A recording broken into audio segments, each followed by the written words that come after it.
To what extent did Galileo's confrontation with the Catholic Church shape modern science?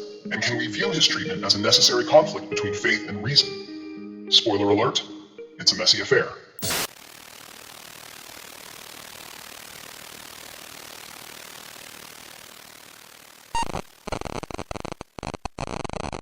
If Galileo had lived in my time, he'd probably have a YouTube channel called Galileo Unplugged Astronomy, Heresy, and Wine. Picture it, Galileo, glass of red in hand, casually gazing into the camera, saying, "Hey folks, I know the church is all about that geocentric theory, but have you tried looking through this telescope? The stars are kind of not moving around us, but they probably will if you stay till the end.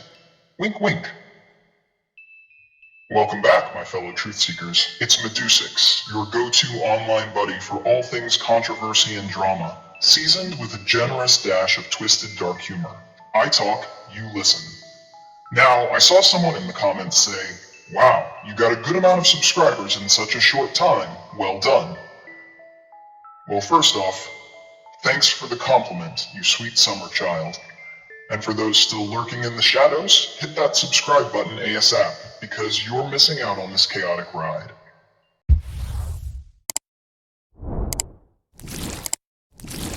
Today, we're diving into another episode of our beloved series, Figures in Controversy. You loved my last video about Da Vinci, so buckle up, because this time we're examining the king of controversy himself, Galileo Galilei.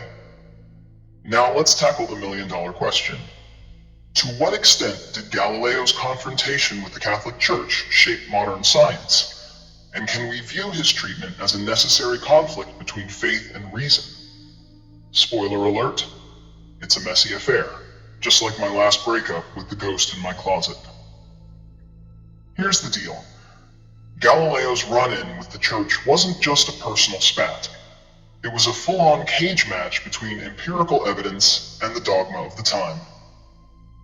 This showdown unfolded in the early 17th century, a period when the Catholic Church held immense power over all aspects of life, including science. The geocentric model, where everything revolved around the Earth, wasn't just a scientific theory, it was a cornerstone of church doctrine, as solid as your uncle's belief that pineapple belongs on pizza. So, when Galileo published Dialogue Concerning the Two Chief World Systems in 1632, he wasn't just ruffling feathers, he was throwing a whole chicken at the church.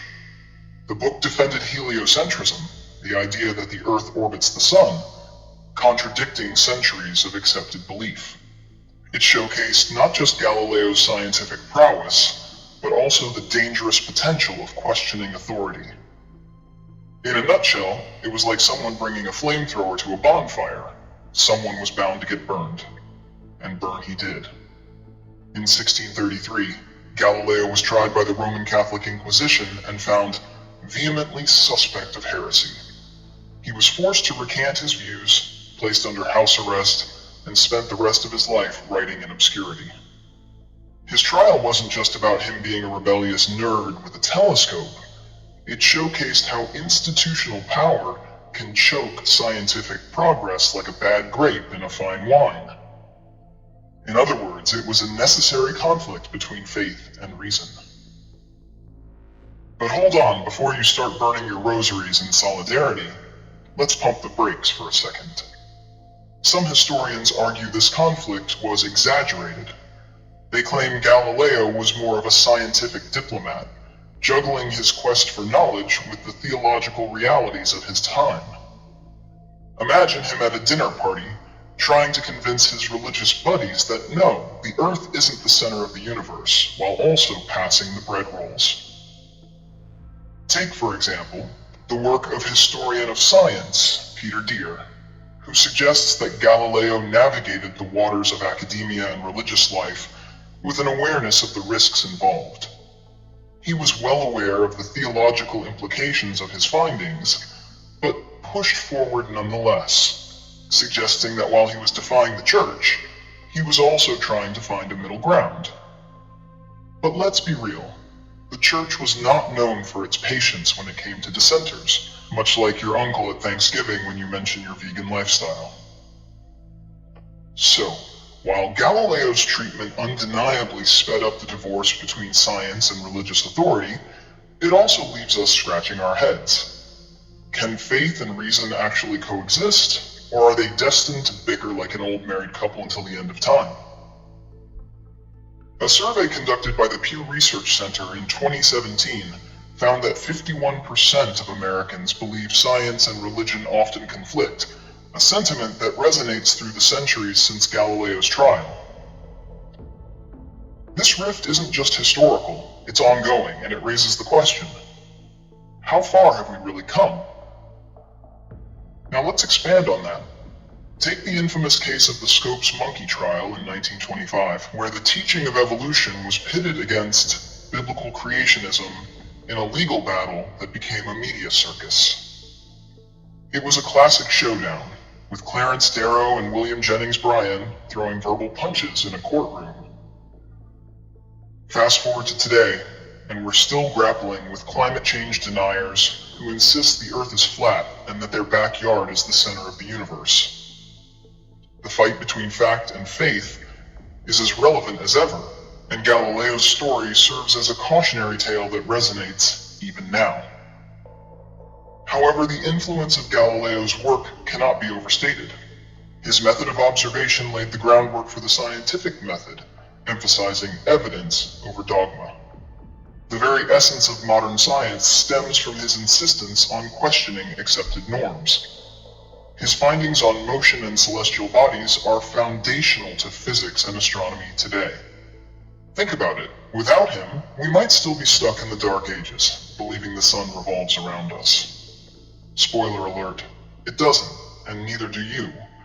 Especially after that last video I dropped about existential crises.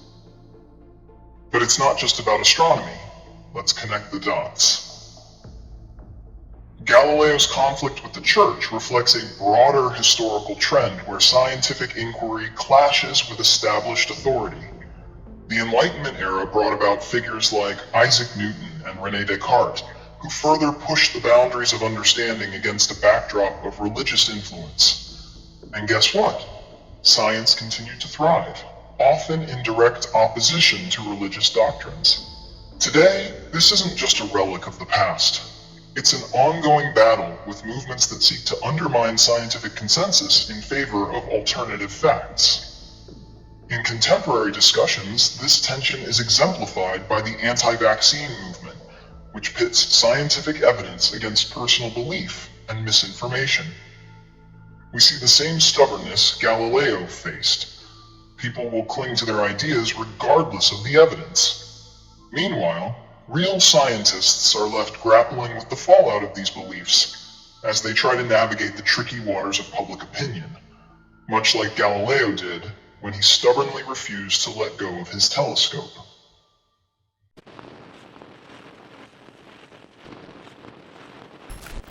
There you have it.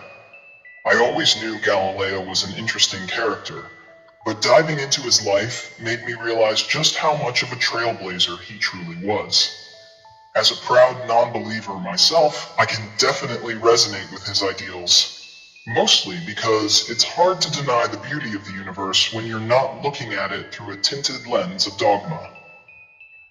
So if you fancy yourself a genius, or just want to join a community of misfits who question everything, smash that subscribe button and stay tuned for the next historical figure we're going to dissect. Who will it be? Well, that's a secret, but let's just say they might have a few skeletons in their closet.